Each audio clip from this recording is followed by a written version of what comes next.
दोस्तों आज का वीडियो बहुत ही महत्वपूर्ण है। आज हम बहुत ही बड़े फ्रॉड के बारे में बताएंगे जो आजकल चल रहा है, जिससे आप बच सकते हैं, वरना आपकी सारी मेहनत की कमाई पूरी जो भी आप ज़मीन खरीदते हैं वो जा सकती है। आज का ही मैटर है। आज एक व्यक्ति का मेरे पास एसएमएस आया और उन्होंने कमेंट पे पूछा। उनका भाई मैटर क्या था कि उन्होंने एक ज़मीन खरीदी थी। ज़मीन बिल्कुल सही थी, रजिस्ट्री भी बिल्कुल सब कुछ सही था। उन्होंने एक ज़मीन खरीदी, ज़मीन का सारा पैसा बैंक के थ्रू दिया, यानी कि आरटीजीएस की अकाउंट टू अकाउंट ट्रांसफ़र किया।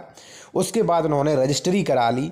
लेकिन जब वो कुछ दिन बाद कब्जा करने के लिए पहुंचे तो जिसने रजिस्ट्री कराई थी उसी ने ऑब्जेक्शन लगा दिया तहसीलदार न्यायालय में, और दाखिल खारिज भी नहीं होने दिया, और कोर्ट में भी ऑब्जेक्शन उसने कर दिया कि साहब हमसे जो है मान्यवर ज़बरदस्ती और शराब के नशे में रजिस्ट्री करा ली है।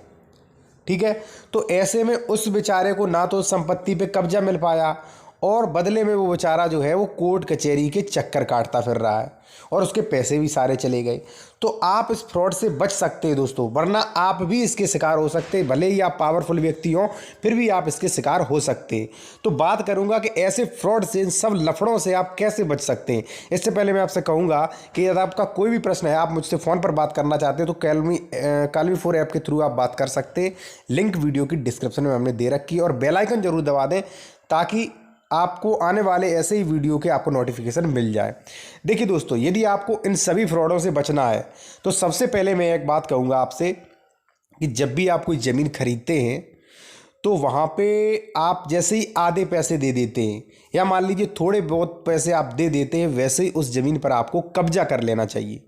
थोड़ा बहुत कब्जा जरूर कर लेना चाहिए, जिससे एक तो आपका ये पता चल जाएगा आपको कि इस ज़मीन पर कोई लफड़ा नहीं है, कोई भी विवाद नहीं है। क्योंकि जैसे ही आप कब्जा करेंगे, अगर विवादित ज़मीन होगी तो तुरंत उस पर विवाद हो जाएगा। पहली बात कि आप विवाद से बचे।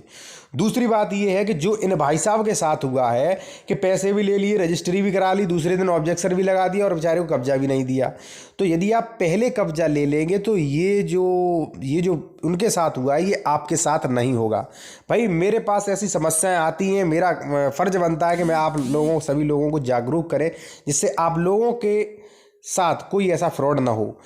दूसरी बात यह है कि आप जैसे ही आधे पैसे देते आप उस ज़मीन पे कब्जा करें, और आप जो भी पैसे देते हैं वो अकाउंट टू अकाउंट ट्रांसफ़र करें, आरटीजीएस करें या चेक के थ्रू दें। यदि आप नगद में देते हैं तो यहाँ पे दो नुकसान। एक तो आपके पास कोई रिकॉर्ड नहीं रहता है कि आपने पैसे दिए। दूसरा नुकसान ये कि वहाँ पर रजिस्ट्री ऑफिस में आप पर रिश्वत लग सकती है, क्योंकि ये नियम है कि 20,000 से अधिक कैश का लेन देन आप ना करें। तो दो फायदे हैं। तो आपको सबसे पहले यदि ज़मीन खरीदनी है तो सबसे पहले उस पर कब्जा करना है, चाहे अथवा वो कब्जा करने दे या न करने दे तो आप ऐसी ज़मीन मत खरीदें। पहले आप कब्जा करें, उसके बाद ही रजिस्ट्री कराएं। जैसे ही रजिस्ट्री हो जाती है उसी के दूसरे दिन आप उस पर निर्माण 100% करवा दें, क्योंकि आजकल भलाई का ज़माना नहीं, ज़मीनें बहुत महंगी हैं, आपकी सारी कमाई पानी में डूब सकती है। तो दोस्तों आपका कोई भी प्रश्न है तो आप मुझे कमेंट में पूछें, और सब्सक्राइब वाला बटन दबा दें और बेल आइकन दबा दें, जिससे ऐसे ही वीडियो के आपको नोटिफिकेशन मिलते रहे और आप जागरूक होते रहें, आपके साथ कोई भी ज़मीन खरीदने का कोई भी फ्रॉड ना हो। धन्यवाद।